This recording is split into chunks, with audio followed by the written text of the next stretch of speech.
तो स्वागत है आप सभी का फिर से एक नए वीडियो में। इस वीडियो में हम बात करने वाले हैं Indian renewable energy development agency की। तो यहाँ पे देख सकते हो, इसे शॉर्ट फॉर्म में इरेडा कहते हैं, IREDA यहाँ पे पढ़ सकते हो आप, इरेडा।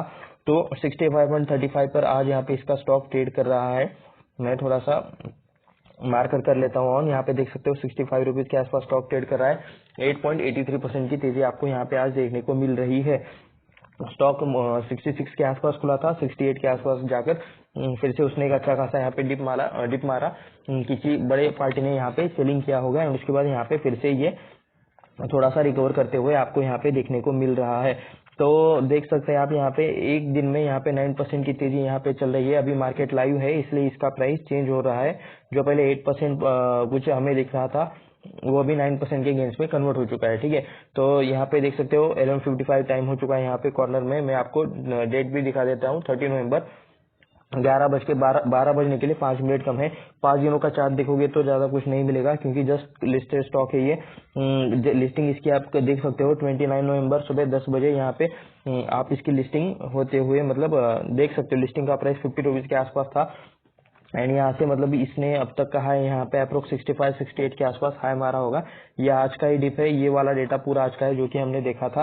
लास्ट के एक महीने का तो कुछ मतलब बनता ही नहीं क्योंकि जस्ट कल लिस्ट हुआ है स्टॉक। ठीक है, 29 के आसपास कल ही लिस्ट हुआ है एक्चुअली 29 नवंबर को। आज हम इसे इसलिए स्टडी कर रहे हैं क्योंकि कंटिन्यूसली ये स्टॉक भाग रहा है। क्यों भाग रहा है? क्योंकि मतलब कंपनी थोड़ी सी मतलब फंडामेंटल्स अच्छे हैं, ऐसा मतलब मेरा व्यू है। ठीक है, ये वीडियो किसी भी तरह का रिकमेंडेशन नहीं है, ना ही किसी तरह का बाय सेल का रिकमेंडेशन है। ये वीडियो सिर्फ रिसर्च एंड एजुकेशन पर्पज के लिए है, ये मैं आपको क्लियर कर डिस्क्लेमर दे देता हूँ। ठीक है, तो यहाँ पे प्राइस का मतलब इसका प्राइस भी कम है ऊपर से। ठीक है, 100 रुपीज से भी नीचे का ये स्टॉक आपको देखने को मिल रहा है। एंड इसका जो आईपीओ आया था उसका आईपीओ का जो कट ऑफ प्राइस था वो 32 रुपीज था। जिस किसी को भी आईपीओ मिला है वो अभी अच्छे खासे प्रॉफिट में है। उसका कह सकते हो आप कि 2x इनका 2x से भी ज्यादा पैसा बन चुका है। 32 रुपीज का कट ऑफ प्राइस था एंड 29 नवंबर को लिस्टिंग हो चुकी है। अप्रोक्सी ये कितना था, जहां तक मुझे याद है 3150 करोड़ का इसमें शायद ऑफर फॉर सेल था एंड 1290 करोड़ का ओके ये 1290 करोड़ का फ्रेश इशू था एंड 860 करोड़ का ऑफर फॉर सेल था। यानी कि टोटल आईपीओ का साइज था इसका 2150 CR। ठीक है, तो ये तो हो गई मतलब चार्ट रिलेटेड बात है। चलिए अब थोड़ा सा इनके बिजनेस के बारे में देखते हैं, नंबर्स के बारे में देखते हैं। तो एक मिनी रत्न कंपनी है, यहाँ पे आप बिजनेस में देख ही सकते हो। तो यहाँ पे आप देख सकते हो incorporated in March 1987 and Indian renewable energy development agency, जिसे शॉर्ट फॉर्म में इरेडा कहते हैं। ये मिनी रत्न कंपनी है। गवर्नमेंट की जो कैटेगरी होती है, ठीक है, कुछ मतलब अलग अलग गवर्नमेंट कंपनीज को, PSU को वो लोग अलग अलग कैटेगरीज देते हैं, उसमें ये मिनी रत्न में आती है कैटेगरी 1 में। And government enterprise is the business of promoting, developing and extending financial assistance for new and renewable energy projects and energy efficiency and conservation projects. तो इन शॉर्ट में मैं आपको बता देता हूँ, ये कंपनी फाइनेंस करने का काम करती है किस सेक्टर में, कौन से कंपनीज को, कि जो कंपनीज एनर्जी सेक्टर में काम करते हैं। ठीक है, स्पेशली जिसमें मतलब रिन्यूएबल एनर्जी रिलेटेड काम होता है। तो ये आप यहाँ पे देख सकते हो for new and renewable energy projects. ठीक है, तो इसमें ये लोग गवर्नमेंट कंपनीज को भी मतलब फाइनेंस करते हैं एंड कुछ प्राइवेट कंपनीज को भी फाइनेंस करते हैं जो इनके क्राइटेरिया में आते हैं। तो रिन्यूएबल एनर्जी में इनका स्पेशली काम करता है, फाइनेंस का ये लोग काम करते हैं। जैसे IRFC काम करता है। IRFC आपको पता है इंडियन रेलवे फाइनेंस कॉर्पोरेशन, जो कि रेलवे को फाइनेंस करने का काम करता है। ठीक है, रेलवे के प्रोजेक्ट्स को फाइनेंस करने का काम IRFC करता है। वैसे इरिडा IREDA ये फाइनेंस करने का काम करता है रिन्यूएबल एनर्जी कंपनीज को। ठीक है, new and renewable energy companies projects को ये फाइनेंस करने का काम ये कंपनी करती है, गवर्नमेंट कंपनी है। ठीक है, तो ये इसका बिजनेस है, ये आप ध्यान से समझ लो। तो अभी मैंने इसे कर लिया, थोड़ा सा जूम आउट, हमें देखना है सारी चीजें। यहाँ पे आप सबसे पहले कंपनी का पूरा नाम देख सकते हो, शेयर का नाम। यहाँ पे 65 रुपीज के आसपास इसका प्राइस चल रहा है 8.87% के तेजी के साथ। मार्केट कैप है कंपनी का टोटल 17,556 करोड़ का, 65 के आसपास प्राइस चल रहा है। बुक वैल्यू अभी तक अपडेट नहीं हुआ है, डिविडेंड अभी तक इन्होंने नहीं दिया है। फेस वैल्यू 10 का चल रहा है। 15.4% का ROE है, ROC है 8.17% का। डिविडेंड यील्ड जस्ट कल लिस्टेड कंपनी है इसलिए तो डिविडेंड का बात अभी के लिए तो छोड़ देते हैं। हाई है अभी तक का 69 रुपीज का, लो है 50 रुपीज का। तो ये आप यहाँ पे डिफरेंस देख सकते हो। चलिए नीचे चलते हैं, यहाँ पे देख लेते हैं बाकी थोड़ी सी चीजें। चार्ट पैटर्न, एमपी रेशो, ये अभी देखना ज्यादा कुछ मतलब सही नहीं रहेगा, क्योंकि जस्ट लिस्टेड कंपनी है। एनालिसिस करने के लिए हमारे पास ज्यादा डेटा नहीं मिलेगा। स्टॉक का पी 20 के आसपास चल रहा है, ये एक बार समझ लो। IRFC के साथ शायद हम इसका कंपेरिजन कर सकते हैं या नहीं, नीचे कमेंट करके जरूर बताना। प्रोज में कुछ भी नहीं लिखा, कॉन्स में लिखा है कि लो interest coverage ratio and capitalising interest cost. Interest related he company काम करती है, तो ये पॉइंट इसमें आएगी ही आएंगे, क्योंकि फाइनेंस का काम करते हैं तो इन पर मतलब इंटरेस्ट रिलेटेड चीजें इन पे इम्पैक्ट रहता है बैलेंस शीट पर। ठीक है, इंटरेस्ट का इम्पैक्ट रहता है बैलेंस शीट पर। तो finance long term finance term lending institutions पे इन्होंने नाम दिया है। IRFC के साथ इसका कंपैरिजन करेंगे हम लोग। इंडियन रिन्यूएबल्स, ये आपको 4th नंबर पर मार्केट कैप के हिसाब से देखने को मिलेगी। सबसे फर्स्ट कौन है यहाँ पे, 1,09,134 करोड़ के साथ यहाँ पे पावर फाइनेंस कॉर्पोरेशन है। IRFC है यहाँ पे 97,000 के मार्केट कैप के साथ। REC है यहाँ पे 90,000 एंड उसके बाद यहाँ पे 17,556 करोड़ के मार्केट कैप के साथ आपको यहाँ पे इंडियन रिन्यूएबल देखने को मिल रहा है। इरेडा देखने को मिल रहा है, पी चल रहा है 20 का। एंड कह सकते हो कि अगर इन चारों के कंपैरिजन में इसका पी अभी सबसे ज्यादा हाईएस्ट वाला चल रहा है, ऐसा आप यहाँ पे कह सकते हो। लेकिन जस्ट लिस्टेड स्टॉक है, इसी के पी के साथ अगर इसको कंपेयर करना है तो अभी हमारे पास बहुत ही लिमिटेड डेटा है। अदर IRFC के साथ कंपेयर करोगे तो 16 का पी चल रहा है एंड इसका 20 का चल रहा है, यानी कि IRFC से ज्यादा पी चल रहा है। इसका मार्केट कैप ज्यादा है, इसका मार्केट कैप कम है। ठीक है, फिर भी इसका पी ज्यादा चल रहा है। बाकी बाय द वे नीचे आ जाता है क्वार्टरली रिजल्ट्स में, हमें ज्यादा डेटा देखने को नहीं मिल जाएगा, क्योंकि जस्ट लिस्टेड है, अभी अभी नंबर्स यहाँ पे पेश हो रहे हैं। तो जून 2023 में 1143 करोड़ का रेवेन्यू था, जो कि अभी 1177 हो चुका है। ज्यादा डिफरेंस नहीं है, अप्रोक्स में थोड़ा सा ज्यादा है, ऐसा आप यहाँ पे कह सकते हो। फाइनेंशियल प्रॉफिट 445 करोड़ का है, जो कि कम होके हो गया 387 करोड़ का। नेट प्रॉफिट देख लेते हैं, 295 करोड़ का प्रॉफिट एंड यहाँ पे 285 करोड़ का प्रॉफिट। ठीक है, तो यहाँ पे भी आप थोड़ा सा यहाँ पे प्रॉफिट में डिक्लाइन देख सकते हो। प्रॉफिट मार्जिन हमें यहाँ पे देखना था, तो 39% का यहाँ पे एंड यहाँ पे 33% का, यहाँ पे भी मतलब थोड़ा सा प्रॉफिट मार्जिन कम होते हुए आपको देखने को मिल रहा है। उसके बाद चलिए थोड़ा सा नीचे चलते हैं, यहाँ पे हम प्रॉफिट लॉस स्टेटमेंट देख लेते हैं। तो कंपनी प्रॉफिट में है, थोड़ा सा ऊपर नीचे थोड़ा सा चलता रहता है क्वार्टरली रिजल्ट में। यहाँ पे एक साल का जो परफॉर्मेंस है वो हमें कंटिन्यूसली चेक करना रहता है। तो 2019 में 2020 करोड़ का इनका बिजनेस हुआ था, 2020 में 2300 हो गया, 2600, 2800 एंड करंटली मार्च में 3483 करोड़ का यहाँ पे इनका बिजनेस हुआ है। ठीक है, फाइनेंसिंग प्रॉफिट देख लेते हैं, 400 करोड़, 259 करोड़, 590 करोड़, ये वाला कोरोना टाइम था, ये याद रखना। 843 करोड़ है यहाँ पे, 1163, या फिर इसके बाद वाला था, नहीं ये वाले था। ओके, तो 1163 करोड़ का अभी यहाँ पे फाइनेंसिंग प्रॉफिट चल रहा है। ऑपरेटिंग प्रॉफिट मार्जिन देखना है, या कि फाइनेंसिंग मार्जिन देखना है, 11%, 22%, 29%, 33%, यानी कि ऑपरेटिंग प्रॉफिट मार्जिन अच्छा खासा बढ़ रहा है, सेल्स अच्छे खासे बढ़ रहे हैं। ऑपरेटिंग प्रॉफिट भी मतलब थोड़ा सा डिप देके यहाँ पे आपको बढ़ते हुए देखने को मिल रहा है। तो नेट प्रॉफिट पर डायरेक्टली आ जाता है, 250 करोड़, 215 करोड़, ये वाला कोविड का था, फिर भी मतलब कोविड में भी मतलब ये मतलब रेलवे थोड़ा सा प्रॉफिट में था, तो क्योंकि ये तो बंद था। ठीक है, नॉर्मल पैसेंजर ट्रैवल तो बंद था, लेकिन जो कुछ माल ले जाने आने वाली गाड़ियां थी, तो फिर भी कुछ इंडस्ट्रीज वर्क कर रही थी, क्योंकि कोरोना के मतलब जो इसेंशियल चीजें है उसके लिए रेलवे चल रही थी, ये बात याद रखना। ठीक है, 346 करोड़ का 2021 में प्रॉफिट था, 634 करोड़ हो गया, यहाँ पे अभी 865 करोड़ का प्रॉफिट आपको देखने को मिल रहा है मार्च 23 में। उसके बाद चलिए नीचे चलते हैं, यहाँ पे तो लॉन्ग टर्म में मतलब कह सकते हो ईयरली परफॉर्मेंस यहाँ पे आपको अच्छा देखने को मिल रहा है। ये मेरा व्यू है, आपका व्यू कुछ अलग हो सकता है। अगर आपका व्यू इससे कुछ अलग है तो नीचे कमेंट करके जरूर बताएं। रिजर्व देख सकते हो, 1799 करोड़ के रिजर्व पहले थे 2019 में, जो बढ़कर हो चुके हैं 3651 के। तो रिजर्व कह सकते हो कि 5 सालों में यहाँ पे अप्रोक्स 2x होते हुए आपको देखने को मिल रहे हैं। लायबिलिटी में हमें देखना है यहाँ पे कंपनी के ऊपर कर्जा कितना है, बोरिंग कितनी है, तो इस पर एक बार कर लेते हैं क्लिक। एंड किसी भी तरह का लॉन्ग टर्म बोरिंग नहीं है, शॉर्ट टर्म बोरिंग यहाँ पे बिल्कुल भी नहीं है।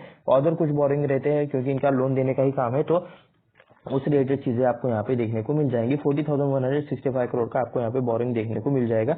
एंड इंटरेस्ट रिलेटेड चीजें भी इस रिलेटेड यहाँ पे आपको देखने को मिल जाते हैं, क्योंकि फाइनेंसिंग मतलब लोन देने वाली कंपनीज का मतलब इंटरेस्ट ही मेन चीज रहता है, कि मतलब उसमें इंटरेस्ट आपको बहुत ज़्यादा मतलब इम्पैक्ट करते हुए देखने को मिलेगा, क्योंकि वही उनका बिजनेस मॉडल है। ठीक है, 303 करोड़ के पहले यहाँ पे फिक्स एसेट हुआ करते थे, जो अभी 229 करोड़ के हो चुके हैं। लैंड पहले 0 करोड़ का था, अभी 4 करोड़ का है। यहाँ पे बिल्डिंग 24 करोड़, 48 करोड़ का बिल्डिंग हो चुका है। 116 करोड़ का पहले प्लांट मशीनरी था, तो इन्होंने यहाँ पे देख सकते हो, यहाँ पे डिक्रीज होते हुए आपको देखने को मिल रहा है, एंड अभी ये 301 करोड़ का है। वैसे तो ऐसे कंपनीज को मतलब ज्यादा मैन फोर्स की एंड वर्क पावर की जरूरत नहीं पड़ती, तो इसलिए आप यहाँ पे कह सकते हो कि ये इक्विपमेंट 5 करोड़, उसके बाद कंप्यूटर्स यहाँ पे 2 करोड़ के, vehicles and other fix asset यहाँ पे 1 करोड़ के, तो ये आप यहाँ पे चेक कर सकते हो। 362 करोड़ का आपको यहाँ पे ग्रॉस ब्लॉक देखने को मिल रहा है। तो उसके बाद चलिए नीचे चलते हैं। यहाँ पे फिर से शेयर होल्डिंग पैटर्न अभी तक यहाँ पे अपडेट नहीं हुआ है। चलिए मुझे बताए कहाँ देखना है, जस्ट 1 मिनट मैं आपको दिखा देता हूँ। ओके, शेयर होल्डिंग पैटर्न तो मतलब अभी तक अपडेट नहीं हुआ है किसी भी वेबसाइट पर। मैंने अभी बहुत सारे वेबसाइट पर चेक कर लिया, लेकिन यहाँ पे मुझे इनका इरीडा का यहाँ पे शेयर होल्डर्स का नाम देखने को मिल रहा है। यहाँ पे सबसे पहले तो आप यहाँ पे देख सकते हो टोटल कितने नंबर ऑफ शेयर्स है, एंड ये मैंने ऑफिशियल इनके वेबसाइट से डाउनलोड किया है। तो प्रेसिडेंट ऑफ इंडिया यानी कि ये गवर्नमेंट कंपनी है, जिनके पहले थे 99.93% शेयर, अभी ये चेंज हो जाएगा। ठीक है, अभी आईपीओ आने के बाद, लिस्टिंग होने के बाद, अभी ये जो अपडेटेड चीज है, तो ये हमें चेंज होते हुए देखने को मिल जाएंगे। एंड उसके बाद आप यहाँ पे देख सकते हो कि उनके नाम पर कितने शेयर्स है, एंड उसके बाद कुछ और लोग भी हैं जिनके नाम पे शेयर्स है 100।